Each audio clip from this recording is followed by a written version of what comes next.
Hey y'all, how are you doing? I hope everybody is having a great Thursday night. This is message number 3.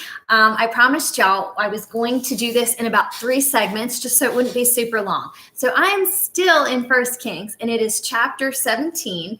And we are going to pick up where we left off. If you want to recap, there are 2 videos right before this. And to be totally honest with you, I don't remember the names of them. So you're going to have to look. But they're the ones right before this. Okay, so I'm actually going to start off with reading the scripture. And then I'm going to go to what the Lord has been showing me with this. Okay, so this is in verse 8, okay, of 1 Kings 17. And this is the widow at Zarephath. Okay. Then the Lord said to Elijah, remember Elijah is the prophet. Okay. So he has conversations with God. Go and live in the village of Zarephath near the city of Sidon. I have instructed a widow there to feed you. So quick side note, brief recap. He was already in one place being fed by the ravens, but there was a time when that stream dried up and God told him to move. So this is where he ended up. Now, he could have sent him to a palace. He could have sent him to a million different places, but he sent this prophet to a widow, okay? Sometimes God uses the most unlikely people. And yes, even in today's culture, sometimes it is okay for a woman to be provision or minister to a man and vice versa. And you'll see so in this case. So here's this widow. We're going to pick up in verse 10. So he went to Zarephath and he arrived at the gates of the village. He saw a widow gathering sticks and he asked her, would you please bring me a little water in a cup? And she was going to get it, but he called to her, bring me a bite of bread too. Now, I don't know about y'all, but this strikes me funny because I can literally see this scene. It's like, hey, can I have a cup of water, please? And then he starts giving her something else that he wants. And she is probably thinking, what in the world? This place has a drought. It has for a long time. And everybody knows we're running low on what? Water and food. And here's this guy that just showed up out of nowhere. Okay, so you ready? This is what happens next. So she says, but she said, I swear by the Lord your God that I don't have a single piece of bread in the house. And I only have a handful of flour left in the little jar and a little cooking oil at the bottom of the jug. I was just gathering a few sticks to cook this last meal, and then my son and I will die. Well, that is not so cheery, is it, y'all? So she must be thinking in this moment, if I was going to take some creative liberty, if I were her, this is what I would think. Why me? Like, I have enough that my son and I can eat like one more time. And then that's it, right? And then here comes this guy I don't even know, right? Asking me for something. Do you ever wonder why he picked her? See, Holy Spirit gives us discernment about things sometimes. And here was this woman who honestly, when you see the miracle that's about to happen, she needed to be picked.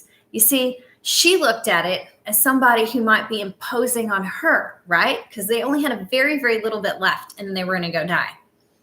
But trust me, more than anybody else, she needed Elijah to pick her because of what was about to happen next. See, when we don't know the beginning from the end, we can make a snap judgment, right? The Bible calls that leaning on our own understanding. The thing is that God has a plan that's so much bigger than just about anything you can imagine. And sometimes it really doesn't make very much sense to us. So let's see what happens next. So we get there, and this is literally what he says in verse 13. But Elijah said to her, don't be afraid. A little hard to do, right? They're pretty much facing famine and death. But this is what he says, do not fear, okay? Go ahead and do just what you've said, but make a little bread for me first, okay? So he's asking for her to still be what? Faithful. He's asking her to still be obedient. He's asking her to do something that makes no sense in that moment, and that's called being faithful. So he says, then use what's left over and prepare a meal for yourself and for your son. For this, so now he's going to co-sign God on this one, okay? This is where it gets important. My spot went. For this is what the Lord, the God of Israel says. There will always be flour and olive oil left in your containers until the time when the Lord sends rain and the crops go again. How about a promise, right? So first she was kind of drawing the short straw, right? The short stick, like out of the people he sees at the gate, he sees her, and she's probably thinking, I don't know if she was, this is what I would be thinking, oh no, why me? But it literally changed. See, she was the one that needed to be picked because all she had left was one more portion, one more meal for her and her son, and then that was it. So this is how God is about to supernaturally extend her life past where she thought it was going to go. So this is what happens. So here's the promise, right?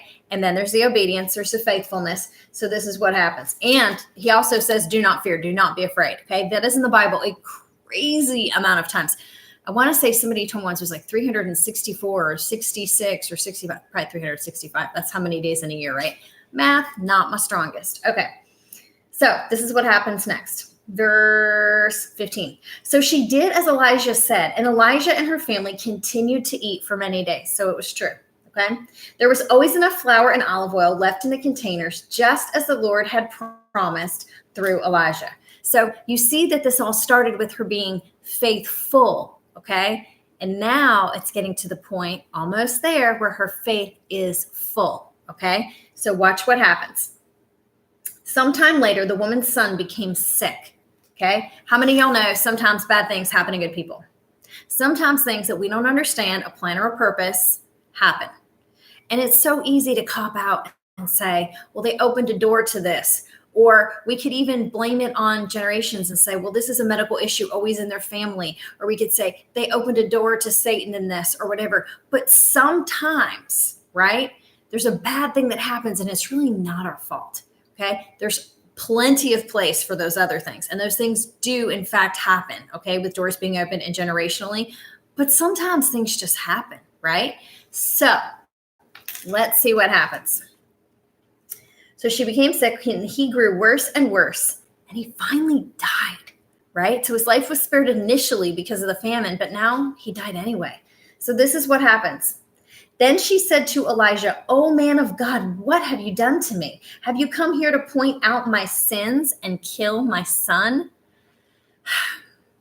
Isn't that what we think of God sometimes? Isn't that really how we can get in our head and we can feel like sometimes we just go too much to one side or another. We're either like, God is so merciful, I can totally do it. Or we're like, God is a judge and he is stern and he is strict. And we just feel like he's out to get us, right? But the truth is, it's not either. He is merciful and he's just at the same time. And because of that justice, he showed mercy by dying on a cross. So you see, he took that punishment for us. But she has that mindset, right? Because at this point, she is just being obedient. She is just being faithful. She is not full of faith. She is not faithful. So she is assuming the worst, even though these miracles are happening right in front of her. But you'll see she's not the only one. Watch how Elijah actually responds to this. So he starts off with quite a bit of faith. And he says, but Elijah replied, "Give me your son."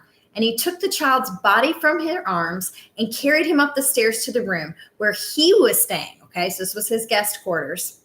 Up the stairs from where he was staying and laid the body on his bed.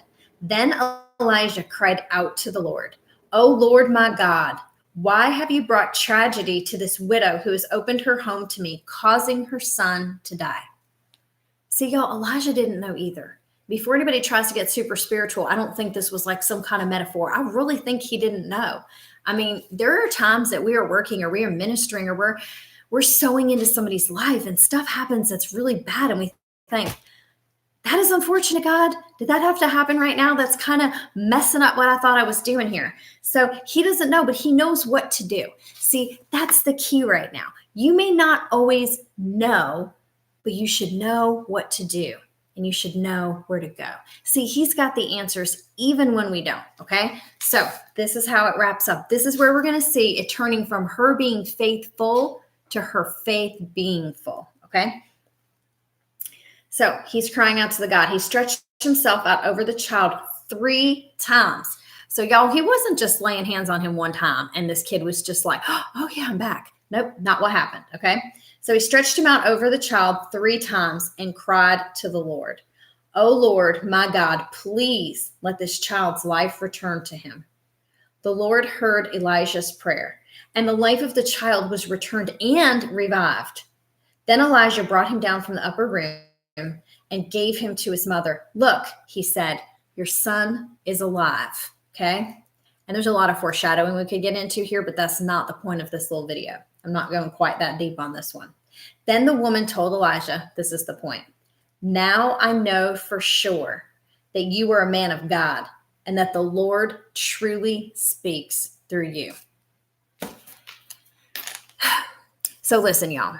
She was basically about to die. I mean, she had no food left. It was her and her son, one last meal, one last supper, and then that was it. Okay.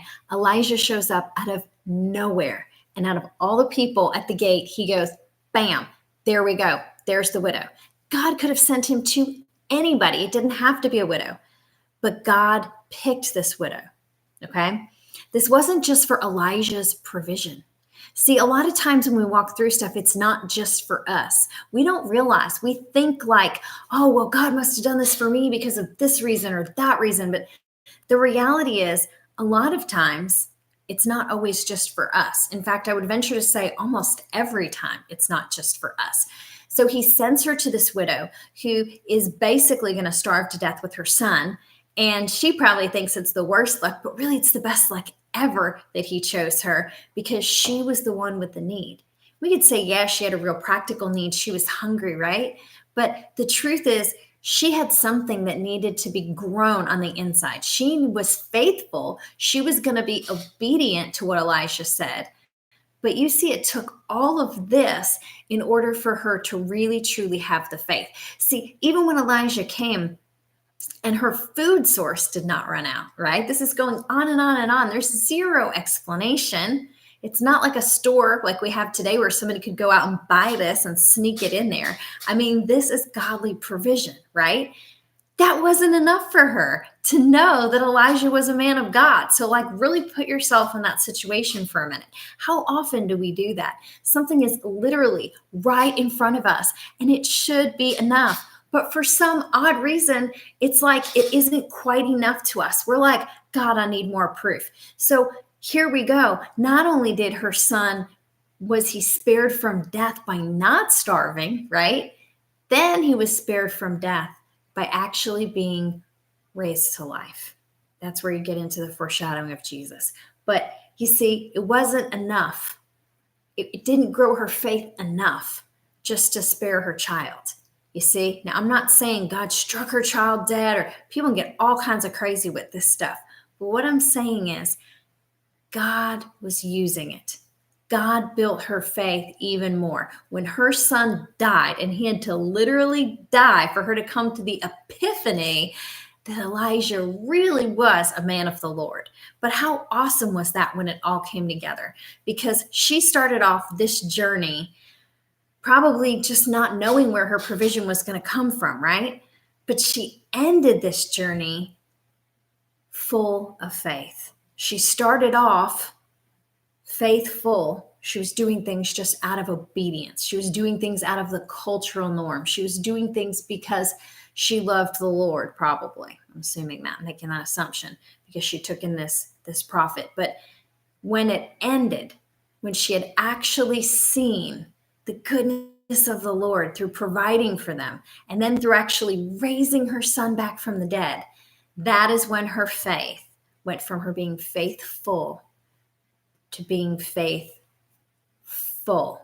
She was really full of faith by the end of this story.